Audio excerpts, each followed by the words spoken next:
Idineklarang generally peaceful yung 3 araw na rally ho ng INC. Detalye mo na kay Edniel Paro sa RH52, Edniel. Kuya Angel, idineklara pa rin ni Philippine National Police Chief, Police General Jose Melechio Nartates Jr. na pangkalahatang mapayapa ang 3 araw na aktibidad ng Iglesia ni Cristo na opisyal na nagtapos sa liwasang Bonifacio sa Maynila kahapon.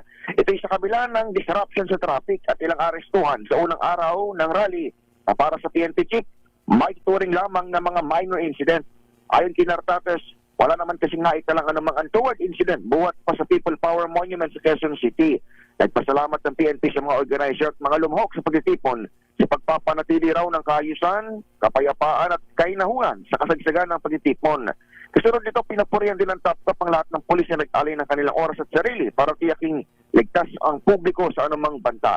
Taon na rito, 7 pulis ang nasugatan, habang 4 ang hinuli, pero pinakawalan din kalaunan dahil sa mga kumasyon sa unang araw ng protesta. Nangako naman ang Kampo Krame na magsasagawa ito ng assessment kung may naging pagkukulang bus intelligence sa ground o kung may mga dapat pang makasuhan sa naging pagtitipon. Ako si Edniel Parrosa, nag-uulat para sa DZRH. Una sa Pilipinas, una sa Pilipino.